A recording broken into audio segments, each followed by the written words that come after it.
आप सिस्किया web series के part number 2 की शुरुआत होती है। छोटू अपने मन में सोचता है कि अगर मैं भाभी को छूने की कोशिश करता हूं तो भैया मेरा मार मार के बैंगन का भरता बना देंगे, क्योंकि भाभी जी इस घर की मकान मालकिन है। लेकिन अगर मैं मैरी को छूने की कोशिश करता हूं तो किसी को कोई फर्क भी नहीं पड़ेगा, क्योंकि मैरी वैसे भी यहाँ पर बाबूजी की सेवा करने के लिए आई है। तो इस तरीके से वो भी मेरी तरह इस घर की एक नौकरानी है।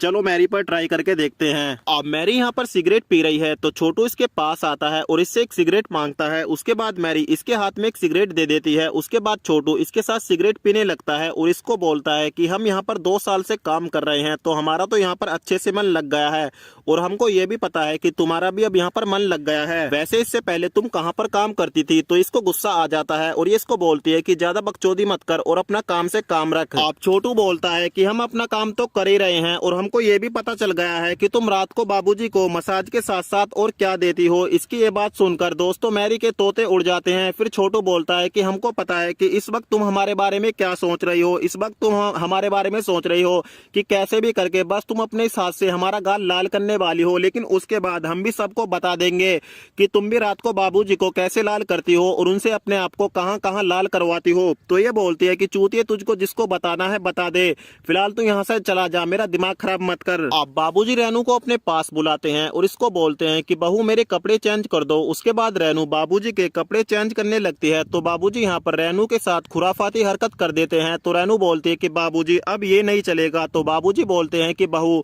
उस दिन का एहसास अभी तक हम नहीं भूले। तो रेनू बोलती है लेकिन रात तुम ये एहसास किसी और में देख रहे थे। संजय मैरी से बाहर मिलता है और इसको बोलता है कि अब मुझसे रहा नहीं जाता, अब मैं तुमसे रोजाना ऐसे छुप छुप के नहीं मिल सकता, चलो कहीं बाहर चलते हैं। तो मैरी इसको बोलती है कि अगर हम ऐसे जाएंगे तो तुम्हारी वाइफ को हम पर शक हो जाएगा, क्योंकि तुम्हारी वाइफ तो वैसे भी मुझको हमेशा गिद्ध की आंखों से देखती है। तो संजय से पूछता है कि वैसे तुम्हारा मेरी वाइफ के साथ बिहेव कैसा है? तो ये बताती है कि तुम्हारी वाइफ बहुत अच्छी है और उसको मैंने अपना दोस्त भी बना लिया है, और जब हम सभी लोग एक साथ होते हैं तो तुम अपनी वाइफ से अपनी नजरें मत हटाया करो, क्योंकि उसको किसी भी तरह का शक नहीं होना चाहिए।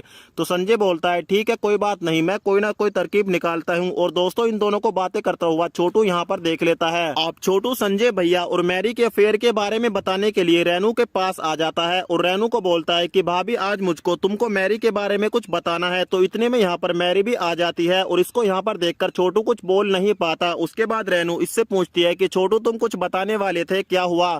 तो छोटू बोलता है कि भाभी बस मैं आपको यही बताने वाला था कि मैरी बाबूजी का अच्छे से ख्याल रख रही है और बाबूजी भी काफी खुश हैं। अब बाबूजी मैरी को फिर से छूने की कोशिश करते हैं, लेकिन इस बार मैरी इनको हाथ नहीं लगाने देती। फिर बाबूजी इसको बोलते हैं कि मेरे पास घड़ी और चैन थी, वो मैंने तुमको दे दी, फिलहाल मेरे पास गोटी है, तुम इसको रख लो, बाकी के पैसे मैं तुमको बाद में दे दूंगा। तो मैरी गुस्से से बाबूजी को बोलती है कि ये कोई परचूने की दुकान नहीं है जहाँ पर उधार चल रहा है, अगर दाम नहीं है तो माल भी नहीं मिलेगा, जब पैसे हो बता देना। उसके बाद बाबूजी अपने मन में सोचते हैं कि खोलने को तो हम अपनी तिजोरी भी खोल सकते हैं, लेकिन हमको पता है कि तेरी औकात क्या है। अब आज रात रेनू का बर्थडे होता है तो फैमिली के सभी लोग इकट्ठा होकर इसका बर्थडे सेलिब्रेट करते हैं। उसके बाद संजय रेनू और मैरी को फिल्म दिखाने का प्लान बना लेता है। तो यहाँ पर रेनू जानबूझकर बहाने लेना शुरू कर देती है और संजय को बोलती है कि मेरे सर में बहुत दर्द है, मैं तुम्हारे साथ फिल्म देखने के लिए नहीं आ सकती, तुम एक काम करो मैरी को अपने साथ ले जाओ, क्योंकि दोस्तों वैसे भी इसकी वाइफ को पहले से इनके बारे में पता चल गया है कि इन दोनों के बीच क्या चल रहा है। और दोस्तों कहानी जो होती है वो यहीं पर समाप्त हो जाती है।